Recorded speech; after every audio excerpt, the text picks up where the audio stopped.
Karma to Christ ministries आपका स्वागत करती है। आइए हम परमेश्वर के वचन पर चर्चा करें। आज का वार्तालाप का शीर्षक है, वे ईश्वर की समस्या हैं।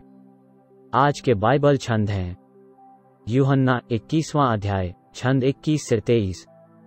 उसे देखकर पतरस ने यीशु से कहा, हे प्रभु, इसका क्या हाल होगा? यीशु ने उससे कहा, यदि मैं चाहूं कि वो मेरे आने तक ठहरा रहे तो तुझे क्या? तू मेरे पीछे हो ले।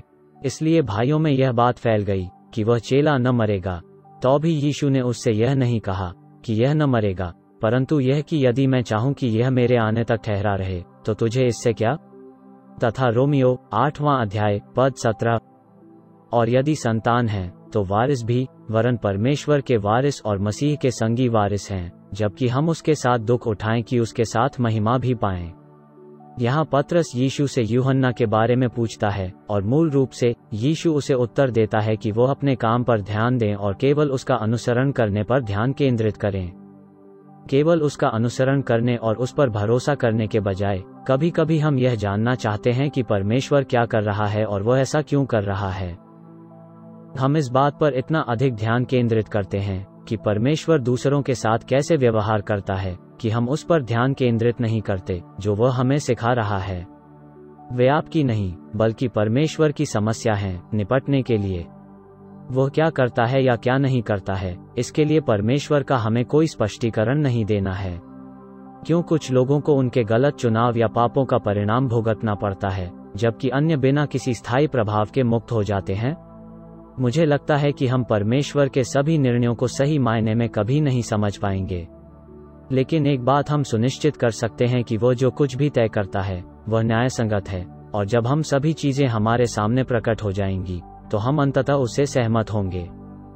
हमारी मुख्य चिंता यह सुनिश्चित करने की होनी चाहिए कि हम परमेश्वर के वचन के अनुसार सही ढंग से चल रहे हैं और दूसरे जो कर रहे हैं उससे विचलित नहीं हो रहे हैं। मंडली में ऐसे लोग हैं जिन्हें हम फावड़ा सदस्य कहते हैं। ये लोग हैं कि जब वचन का प्रचार किया जाता है तो वे अपना फावड़ा निकालते हैं, उस वचन को उठाते हैं और उसे चर्च में किसी ऐसे व्यक्ति की ओर फेंक देते हैं जो उन्हें लगता है कि इसकी आवश्यकता है। उन्हें इस बात का एहसास नहीं है कि अगर सुधार का वो वचन उन तक पहुंचा है तो यह उनके लिए पहले है। आपको अपने आसपास के लोगों को बदलने की कोशिश करना बंद कर देना चाहिए और यह बदलने की कोशिश करनी चाहिए कि आप पहले कौन हैं। तभी आप इतनी बार नाराज नहीं होंगे और लगातार दूसरों के बारे में शिकायत करना बंद कर देंगे। परमेश्वर अपने समय में उन पर कार्य करेगा। आपको उनके जीवन में परमेश्वर का स्थान लेने की आवश्यकता नहीं है। आपकी समृद्धि, भाग्य और आध्यात्मिक परिपक्वता उनसे जुड़ी नहीं है या उन पर निर्भर नहीं है, इसलिए ऐसा व्यवहार करना बंद कर दें। उसके साथ अपने व्यक्तिगत चलने पर ध्यान केंद्रित करके मसीह में अपनी पूरी क्षमता के साथ जीना शुरू करें। बॉब गैस कहते हैं, वह उन्हें उठाने से पहले उन्हें गिरने दे सकता है, लेकिन वो वही करेगा जो सही है और जो सबसे अच्छा है।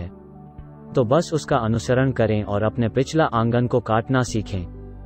आइए प्रार्थना करते हैं। यीशु, आप यिशै की तना, दाऊद की जड़ हैं। परमेश्वर का धन्यवाद कि आपने हमें अपने बच्चे और यीशु मसीह के साथ संयुक्त वारिस बनाया है। हमें बिना अभिज्ञान के बच्चों की तरह जीने के बजाय हमें उस अधिकार और पद पर रहना सिखाए। दूसरे क्या कर रहे हैं और उन्हें आंकने के लिए हमें क्षमा करें। हमें यह सोचने के लिए क्षमा करें कि हम दूसरों से बेहतर हैं, दूसरों से पवित्र हैं, दूसरों की तुलना में अधिक आध्यात्मिक हैं, और साथ ही इसकी अनदेखी करते हैं जो चीजें आप हमें बताने की कोशिश कर रहे हैं। इस बात की चिंता करने के लिए कि हम आपके सामने कहां खड़े हैं और अपने स्वयं के उद्धार के लिए कार्य करना जारी रखने के लिए पर्याप्त विनम्र होने में हमारी सहायता करें। हमें अपने वचन के साथ स्वयं को परखने और अपने तरीकों में बढ़ने के लिए आवश्यक परिवर्तन करने का साहस दें। हम स्वीकार करते हैं कि हम उसकी महिमा में भाग लेने के लिए मसीह की पीड़ा में भी भाग लेंगे। यीशु के पराक्रमी नाम में, आमीन।